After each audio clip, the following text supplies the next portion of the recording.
Hoy venimos a exponerles sobre el documental El Salado, el rostro de una masacre. Este está inspirado en la masacre ocurrida en febrero del año 2000. Este documental fue realizado por el Centro de Memoria Histórica Nacional en el año 2012. En el video trataremos los hechos del contexto histórico. Aparte de eso, hablaremos de los conceptos académicos relacionados con el derecho de información con respecto a las víctimas. Y por último, tocaremos el tema del sensacionalismo.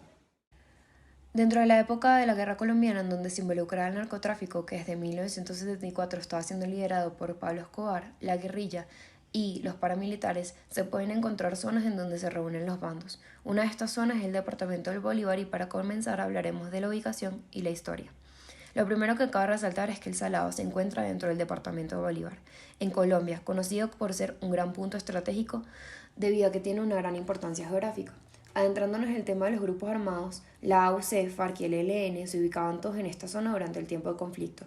La guerrilla y el narcotráfico también veían en el departamento del Bolívar una oportunidad, debido a que no solamente su ubicación geográfica permitía sacar la droga por los ríos hacia la costa caribe, sino que también las zonas altas y planas que permiten una movilidad clandestina dentro del área.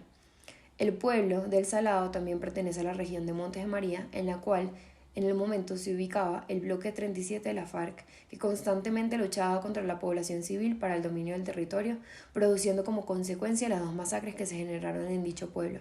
La primera masacre en El Salado ocurrió el 23 de marzo de 1997, cuando un grupo de 50 paramilitares llegó al área y reunió a todos los ciudadanos en la plaza. Luego de eso sacaron una lista con los nombres de las personas y los asesinaron. Ese día mataron a 4 personas. La segunda masacre, que se explicará mejor más adelante, ocurrió en el 2000, debido a ciertas actividades económicas en donde estaría implicada alias La Gata, y en donde falleció una cantidad de 61 personas. Como se menciona en el documental, fue un año contradictorio, porque por un lado se estaba dialogando con la FARC y por el otro incrementaban los masacres. Luego de esta masacre, los habitantes del pueblo no tuvieron a dónde ir y los desplazados pedían dinero cerca de la zona. Sin embargo, algunos decidieron volver al Salado para buscar oportunidades y en el 2003 mataron a 7 de ellos al llegar. De 4.000 personas que habitaban, solamente habían 750 para el 2012 y hoy en día, en el 2020, habitan 1.200. Sin embargo, se dice que el Salado sigue siendo básicamente un pueblo fantasma en donde las personas intentan vivir y recuperarlo pero no se tienen los medios. Hoy en día las quejas principales de aquellos que vienen en el pueblo es que está muy deteriorado y no tienen ninguna instalación en donde se pueda ganar dinero. Por lo tanto, en el 2020, cumpliéndose 20 años de la masacre, las protestas de las víctimas y los que habitan este lugar siguen muy presentes. El Salado es un pueblo que está ubicado en la zona conocida como Montes de María, que es un corredor estratégico para grupos armados localizado en la región Caribe. El documental utiliza las voces de los supervivientes como una forma de narrar la historia sucedida. Se cuenta durante el documental que el 21 de febrero del año 2000 se dijo que los enfrentamientos entre paramilitares y la guerrilla de las FARC habían generado la masacre. Sin embargo, días después, el fiscal general de la Nación aseguró que no había sido un combate, sino una de las clásicas masacres de los paramilitares. La masacre tuvo lugar entre el 16 y el 21 de febrero del año 2000. En ella, 450 paramilitares entraron a la zona rural de la cabecera municipal de Ovejas, incluyendo el pueblo del Salado, cometiendo delitos sexuales, torturas y dejando a 61 personas muertas. La peor parte sucedió en la cancha de fútbol del pueblo. En el documental se narra después cómo escogían al azar a quienes asesinar. A algunos los ahorcaron y la mayoría estaba en estado de pánico. Una de las supervivientes cuenta en el documental que la gente estaba preocupada por salir, porque no tenían dinero para irse del pueblo y el gobierno que había prometido darles camiones no los envió a tiempo, por lo cual tuvieron que irse incluso a pie. Los sobrevivientes, además, no pudieron velar a sus muertos. Estos eran recogidos y dejados en cajas por días, o de lo contrario, los enterraban en huecos en donde metían hasta 4 cadáveres. Se habla después en el documental de El Retorno, que empezó el 4 de noviembre del año 2000, liderado por el señor Luis Torres. En el primer movimiento, 85 personas volvieron. Sin embargo, cuando volvieron al pueblo no tenían absolutamente nada. Al final del documental, se habla de que para el momento en que este se estrenó no había reparaciones para las víctimas. Los desplazados habían ido a parar al Carmen de Bolívar, a Sincelejo, Barranquilla y Cartagena, la mayoría de ellos en terribles condiciones. Además, la compra masiva de terrenos había cerrado las puertas para que el 90% de los retornados pudieran llegar al pueblo. Ahora continuamos con los conceptos académicos, pero antes nos planteamos la siguiente pregunta. ¿Se está respetando a las víctimas al momento de emitir información acerca del conflicto armado? La respuesta es sí. A juicio propio y a luz de conceptos académicos concluimos que el documental respeta a las víctimas al hablar de la masacre sucedida en El Salado. El primer concepto que trataremos es memoria. El periodismo debe emitir la información de forma responsable y por medio de la memoria se logra dicho cometido. Laura Aguilera, periodista y responsable de la investigación titulada Responsabilidad Diario El Tiempo en la construcción de memoria histórica en Colombia, afirma que, abro comillas, en países en conflicto como Colombia, la memoria se configura como una forma de transformación social, de justicia y de información para que se efectúe el proceso de lograr conciencia histórica, que es la que permite la apropiación de la historia por parte de los ciudadanos. Cierro comillas.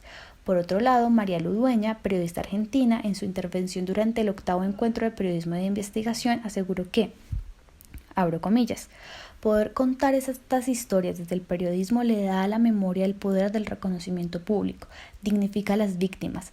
Si bien reparar le corresponde a la justicia, el periodismo también puede traccionar fuertemente en esta dirección. Cierro comillas.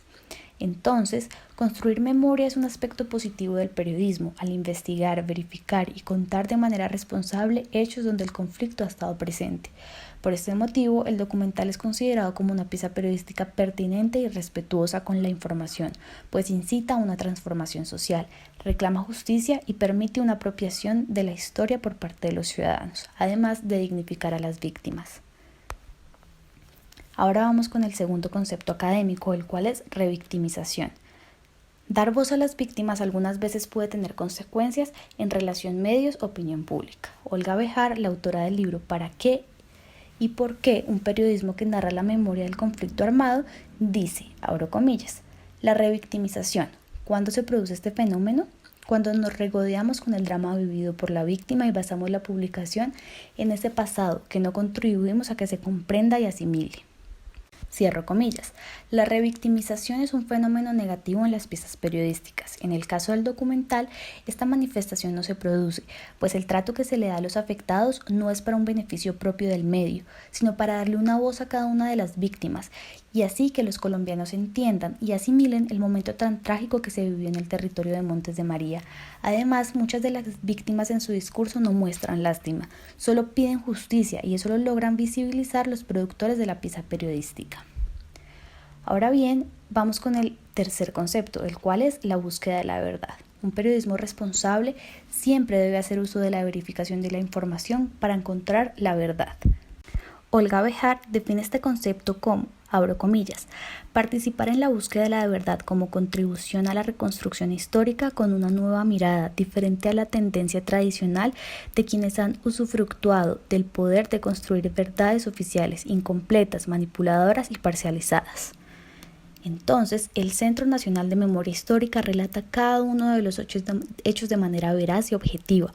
Esto lo logra mediante la búsqueda de la verdad que se percibe al no solo entrevistar una persona o dos que puedan sesgar la información, parcializarla o mentir, sino que acude a diversos medios y personas para lograr encontrar la verdad y mediante ella lograr al menos un pequeño aporte a la justicia y reparación de las víctimas.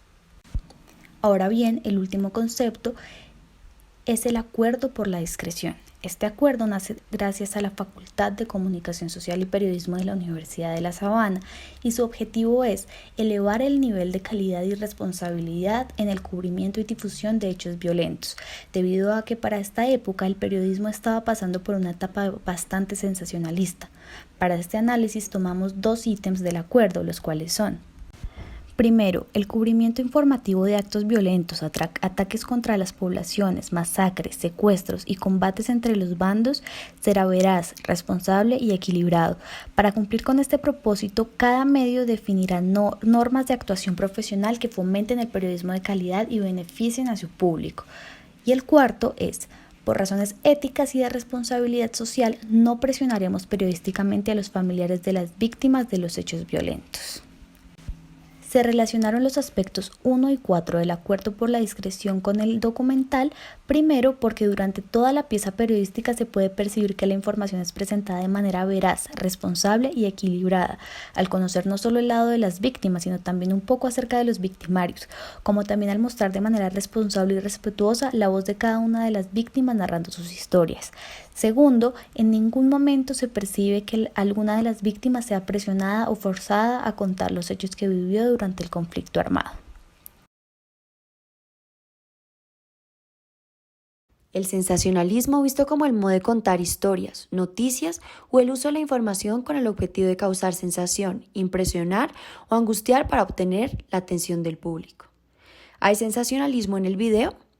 Si bien el tema a tratar en el documental es un tema bastante fuerte y polémico, si se parte de los conceptos académicos, se puede destacar que esta pieza de multimedia que hace el Centro de Memoria Histórica Nacional respeta la voz de las víctimas. Es decir, que esta pieza audiovisual no encuentra el sensacionalismo como hilo conductor. No muestra imágenes ni piezas que causen ningún tipo de impresión, ni se ve reflejado el amarillismo en lo que buscan plasmarle al espectador. A modo de conclusiones tenemos cómo poder contar una historia desde cualquier tipo de violencia. En primer lugar, lo más importante es respetar a las víctimas involucradas en la historia. El manejo de la información de una manera responsable y por medio de la memoria. Como se explicaba anteriormente, el periodismo debe emitir la información de forma responsable y por medio de la memoria para lograr dicho cometido.